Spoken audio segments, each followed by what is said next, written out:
Tuesday at Talking Reds and we're back. We did do one yesterday, but there was a bit of technical trouble, fair to say. And it was a belter, you missed out. It was probably one of the best Talking Reds that ever been done, but no one will ever know. It's like the lost tapes. It's like the album that's never released. Who knows? It'll appear on vinyl one day. Yeah, we're back though. We're back today, and you know it's the summer. And things are a little bit mad in the summer. I think that's the first thing to say. So, you know, transfer rumours that you probably shouldn't believe, news that you take with a pinch of salt. But also news last night that caused much debate on Loris Karius. The news that it's believed that he was suffering from concussion during the Champions League final due to Ramos's elbow to his head. This has caused much reaction, as you would expect. And everything, I mean, look, for me, the important thing here is that a doctor has released a statement approved by the player saying he believed he suffered from concussion in the game. I'm quite happy to just take that at face value and say, okay, hope he's all right, hope he gets better, hope doesn't lead to any long-term problems, because head injuries aren't to be messed with. And meanwhile, lots of people, including journalists, are putting out wild theories, conspiracy theories that, you know, wouldn't go amiss on like who shot President Kennedy, do you know what I mean? It's like, Liverpool have done this because, it protects the reputation of the player. Liverpool haven't put a statement out as I speak. The doctor has, and the players approved the doctor's statement. So, quite where it comes from. And then, you know, you've got Evertonians and Man City fans who are obsessing massively about Liverpool right now. Hiya, lads. They found out that John Henry is some kind of, has chipped in on the board in the past of this hospital, so therefore that equals conspiracy theory also. As I say, journalists this morning as well tweeting about it, saying that they're massively, they think it's some kind of PR move and all this kind of thing. Can't it just be a keeper got clattered in the head, didn't know he was concussed at the time, and has later found out that he was, because that's what we're being told. The medical staff wanted him to go and get checked out. He's gone and got checked out, and this is the results of it. I mean, I seen something from John Bradley, he's a commentator on LFC TV last night, and he said, always makes him laugh, incidences like this, the way loads of people on Twitter, sat in the bills in the back bedroom typing on a laptop, become experts in anything, and the latest is, brain surgery and concussion. They know what it's all about. They know that, Karius, for instance, should have gone and told the staff what he was feeling. What if he didn't feel anything? What if he didn't know where he was? What if he was dazed? We can't know this. So how can you know that? I thought what was interesting, David Priest, who has actually played as a professional goalkeeper, he put a few tweets out last night. And he said, to be fair to Karius, the first time I was concussed as a goalkeeper, I couldn't remember being hit by Mark Viduka. I showed no visible signs of concussion apart from a short-term memory loss that lasted 48 hours, but I ended up hospitalised for 4 days and unable to train for 8 weeks. I lost the 2 following days in the previous 24 hours from my memory after that incident and suffered 7 subsequent concussions over the years, made susceptible by just a glancing blow from a knee. You don't mess around with knee injuries. I think that's the point to take from it, rather than this ridiculousness. So I've seen some quite interesting stuff last night, like in rugby, for instance. They don't mess about with this. So like, if it's believed you've got concussion, not only did he potentially take it off, but there's also like a bit of a window where they're continuing to look at you, they can stop the game and take you off again. And I don't know, it just feels like perhaps there's a little bit of a gap in football where this isn't maybe taken seriously enough. I've seen some tweets as well from people saying, it shouldn't even be out there. This Chris Sutton says that, this information shouldn't even be going out into the public domain. But if it sounds like to me, reading between the lines, that someone's got hold of it, and then it's almost they've been forced into a position where they've gone, yeah, this did happen. But whatever the reason, it's a lad suffering an injury in a game by the sounds of it. So why the crisis talk? Why the conspiracy talk? I don't know why you wouldn't take it at face value, and I feel sorry for him. I wonder if it was something that he'd taken from that elbow in the match. Should he be giving his medical team more information? Do you know what I mean? Can he inform the medical team more? One thing I would say about the whole thing, I kind of missed it last night, and I caught a little bit this morning, and I was just laughing at everyone. Like, what I think we should do is, any football fans, when it gets to the end of the season, everyone should be made to sign up for something else that they have to do during the summer, so that like fishing, where there's no internet, like they have to go to a river and just fish and not have to worry about like spouting absolute shit about things they don't know about on the internet. And that's like, do you know what I mean? Like I was just reading Fishing. but something that gets them as far away from the internet as possible, just out in a fucking river somewhere. Because like some of them, just the mad things, like for the mirror. The mirror. Come on. Them putting that thing up and it's like Liverpool calling for the match to be played. No one did that. That was an awful piece of journalism. It really was. Thanks for bringing that up, because that was an awful piece of journalism. We should have got the name. I've worked there. I've worked for the Mirror. I've worked on the online content, and that was shite. That was absolutely crap, because the piece didn't mention any Liverpool fan calling for a replay.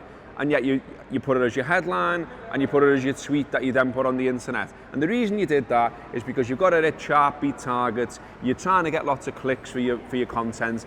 Why not write decent content and do it that way, rather than clickbait shite? That's not actually true. Where's the Liverpool fans calling for a replay, for God's sake? It's over, it's done, we lost the final and we know that, and we're looking forward to next season. We can talk about football, we're not asking for a replay. And anyone who is, crank, because it's not going to happen. But you know what? We do not want to be on that bus again for another 4 or 5 days. No, absolutely going not. to Kiev. I'm never, ever, ever going on a bus for 6 days again. It's just not happening. But yeah, I mean, the Mirror later changed the headline, by the way, so Liverpool fans joke that the final should be replayed. There was no, I mean, this idea of writing a piece of journalism based on a few tweets is absolutely shit. Because when you go, Liverpool fans say X, there's loads of Liverpool fans who say Y or Z. So it isn't like that. You're like blanketing millions of people with a couple of tweets, and it's a really crap form of journalism. But if it gets clicks, you're just doing it anyway, lads. Is that how it works? Because what they're doing is they're going, oh, Everton fans will love this, Man United fans will love this, City fans will love this now, who all of a sudden are popping their heads up, having a go at Liverpool fans all the time. You just get on with your own thing, boys. But yeah, it's really poor journalism. And I've got to say that when I worked there, some of the things I was asked to do at times, I was like, this is crap. This is absolutely shit. I used to read the Mirror religiously, and I used to think it was a good newspaper back in the day. And right now, a lot of the crap that they put out, I think, is tarnishing their own reputation. So all the best with that, lads. As long as you get clicks, though, eh? Right, so we'll change my idea then. Any journalist just short of the target and even thinking about writing anything like that should go fishing in the summer. That's what I reckon. But no, it's just I'm glad I sort of missed all the madness on Twitter last night. I caught a little bit of it this morning, and it was just, I couldn't believe it was happening from everyone, from fans on both sides, from the journalists and what the Mirror done, and it's back in, it's done, and you know, he'll be able to recover from this, from this injury. Hopefully, his career will be able to recover from all of this. Whether that's at Liverpool, whether it's not, I don't know. But just like, can it just be done now? Do you know what I mean? Can we just stop talking about it? Probably not. It's probably going to carry on. Speaking of bollocks, there is some news out there as well, which was even pitched as breaking news. This was from a site, French Football. Get French Football. So this caused a bit of a stir on the internet yesterday as well, and this was the idea that Real Madrid have an agreement in principle with Sadio Mane, but Zinedine Zidane's departures put the deal in doubt. More follows. Absolute bollocks. And like everyone who covers Liverpool has come out and said absolute bollocks. But never mind, as long as you got a few retweets, as long as you drove some people towards your site, that's what it's all about in the summer, isn't it? I love those, like the bit where it says, but Zinedine Zidane's departure has now put that deal in doubt, because that just covers themselves, doesn't it? That just covers, oh no, well it won't happen now because he's left. Honestly, go fishing. Anyway, all right, let's do cheerful stuff. You got to play at Anfield yesterday, lad. Did, yeah. How did that go? It was good, it was really good. I'm sore today, like I haven't played football in about 4 years, just through knee injuries and that, and I thought I'm just going to risk it, put on like this brace on my knee that made me look like I had the Terminator's knee. It was stable, but also affected my sprinting somewhat, not a lot of turning from me, but got a wee goal.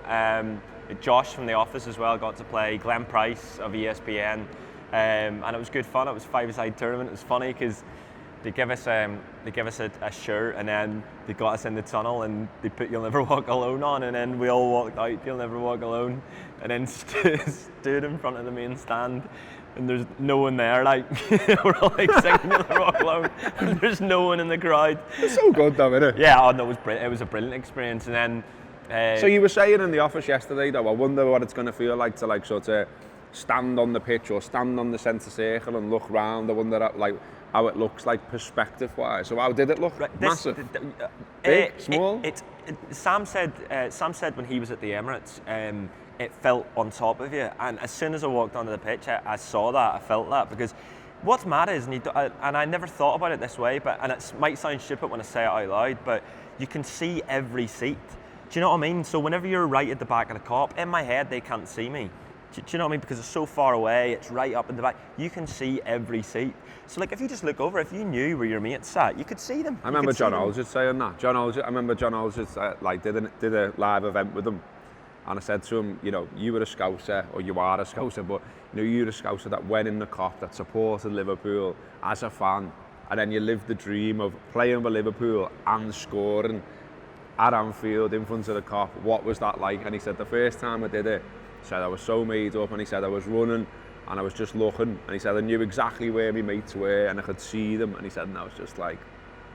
So you know so that's exactly it. Whenever you see like people like pointing, I always thought like, who's he pointing at? Like they can't be able to. You can see everyone, and that's mad. But yeah, it's so on top of you. I can't imagine what it's like. Like I said, there was no one in the stadium, obviously, but I can't imagine what it'd be like on one of those Champions League nights. And I was saying as well, like. Basically during the tournament there was a bit at the end, at the Kop end, where you could just like, we just went and took a couple of balls and like banged a few goals and hit some penalties and stuff, and we were saying like, just looking up at the Kop, imagine what the Kop looked like on the Man City games and the Roma games when you couldn't even see the stairways. You know, the stairways were full of people, and what that would have looked like when, you know, Oxlade-Chamberlain scores his goal against Man City. But yeah, it was a brilliant experience, and yeah, we took a couple of penalties. Basically, I'm just going to retire now. My last goal was at the Kop end. I hit a penalty past Glenn Price, and that's me done. Josh did one where it was a penalty and it hit the underside of the bar. I think we've got a video of it we might be able to show you, which was nice.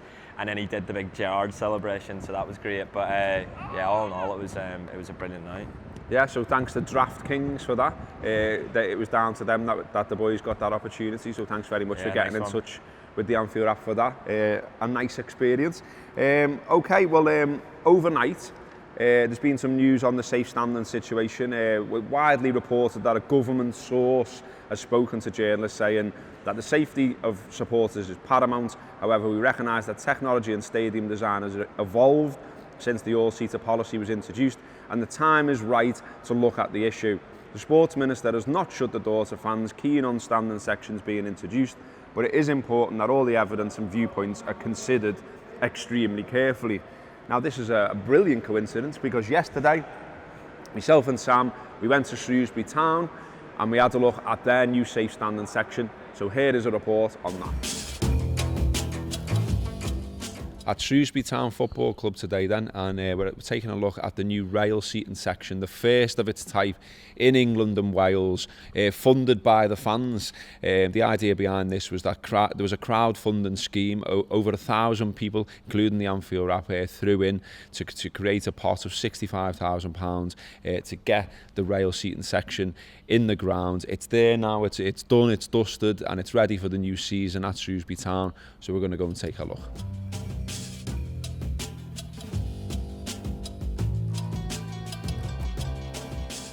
Okay, so this is the rail seating section at Shrewsbury Town Football Club. As you can see, lots of room to stand up to face the pitch, knowing no one's coming in behind you. You've got a barrier there in front of you as well to make sure you don't spill over that way. It means you can stand up safely and watch the football, which is what we're all in it for, really. And you know, up and down the land, people are standing up for 90 minutes, week in, week out.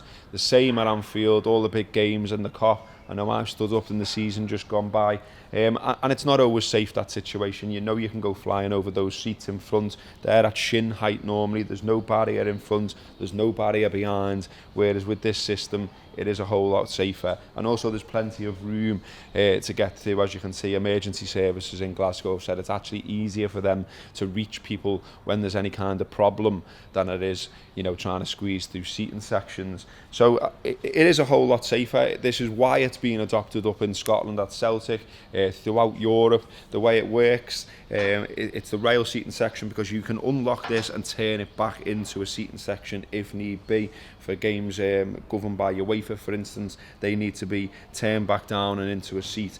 But it'll be locked up for league games from next season at Shrewsbury Town, and as you can see, plenty of room to watch the match. And this has come about because supporters wanted to stand at Shrewsbury Town. The club have listened to the fans, and what everyone's asking for now is the government to do the same.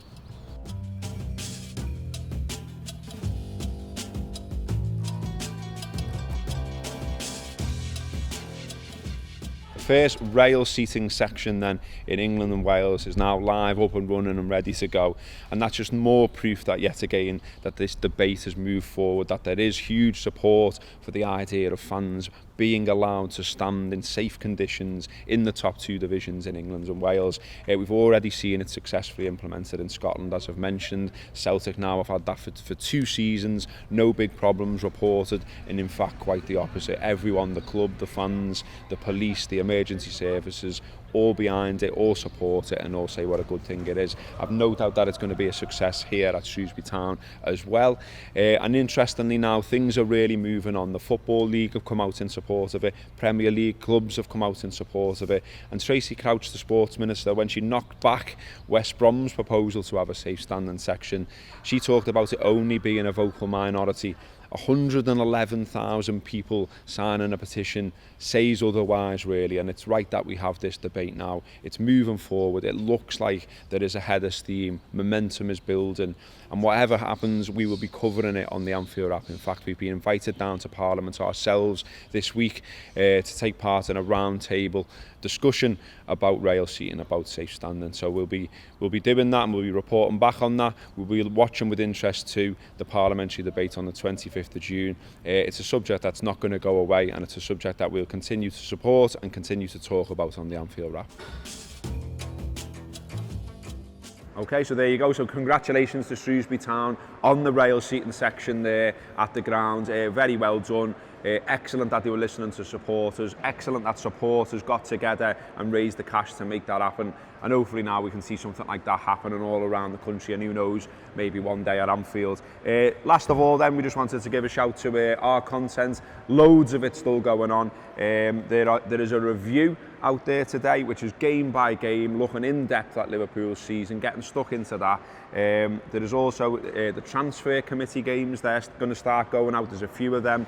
If you've listened to the Anfield app in the past for a few years, you'll know about this game. We basically all get together and we decide who we're selling, who we're buying, have a big argument in a room, and it's normally quite entertaining. I was on the committee with Rob Gutman, and it's fair to say he wasn't best pleased that the committee didn't agree with him on certain things, but I don't want to spoil it. Have a listen to it. I've heard rumours someone told him to fuck off. Yeah, Philippa did. Philippa did, because he just basically wasn't listening to her, and so she lost her rag a little bit, and it was very well played by Philippa, so fair play. So those things are out there today, already out there. There's a free show. There'll be a few of these as well, where it's various contributors to the Anfield Wrap having a bit of a go on their own, of just sort of summing up the season in a statement, and then the question by Neil and by other people who were on these little mini panels. I've done one of them, a few other people have done one of them, and to give you an idea of what one of those is, we're going to end the show today with a clip of one of those statements. That has been today's Talking Reds. Fans going, they play well better when we just scream and shout, and it helps having a new song and everything, but the rejoice, fans going to a game, going, do you know what, we're going to have a great time here. It might be Brighton in December where it's a bit cold and we were all hoping for August, but that was summer and that. You know what I mean? It's just a league game where we were out of the title race, and that was some end, that it was some let off for them goals, and it's just Brighton in the league, you know what I mean? But it was great, and so there was a determination early, I think, by supporters to get stuck in and enjoy it, and I think, it sounds like an obvious thing, but it hasn't always been there. So yeah, clarity of purpose from the supporters that we're going to do everything we can. Clarity of thought in terms of the players, in terms of this is how we play, this is what we go about. We've got complete faith in what the manager's telling us to do, complete faith in the lads who are out on the pitch, when we can get out close to our best 11 out about what they're going to do, and a determination to kind of get there. And everyone seems to be pulling in the same direction at the moment, and that's great. And that's not to say that's going to last forever, because it might not. We've had false dawns before, but it's certainly a great place to start. And I just think, we just need to make sure that the positivity remains, because it'd be the easiest thing to do for the club to get back together and just feel that sadness, because it felt like it was almost kind of destiny, wasn't it? And the players would have felt that as well. Like, we're going to do this, we're actually going to win the bloody Champions League, and this is going to be amazing. And then to not do that, it can deflate you, and it can, you start to feel like, well, are we going to get that opportunity again? And I hope it's the opposite. I hope the players feel like, do you know what, that was brilliant and we didn't quite get there, but let's have another go next year and learn from it and just try and relive that experience, because it was brilliant. And that's what these players want that as well. Well, any footballer wants it. And that's why, we're seeing articles like the one from Mel, one of the guys mentioned before, that people just want to play for Liverpool. And why wouldn't you if you're a footballer? And that's how they'll feel. And so, yeah, there's loads of reasons to be positive. There's loads of reasons to feel like we can carry this on plus into next season, because we did give away too many cheap points. So there's obvious ways to improve, and that's what I like. Sometimes I've been looking at Liverpool squads in the past and thinking, I don't know where to start. Sell them all and start again. You'd have to, haven't you? You've thought, the goalie's not great, and the defence isn't brilliant, and midfield's a bit pedestrian, and the lads up front aren't great. There's been times where we've done that. Everyone's just kind of been quite good, and you haven't really known where to go from there. Now there's a really, really good base to go on, just needs a bit more quality, and as I say, to be able to deal with the rotation and to chopping and changing a little bit better and finding that rhythm. And this team with a few additions might do wonderful things next season.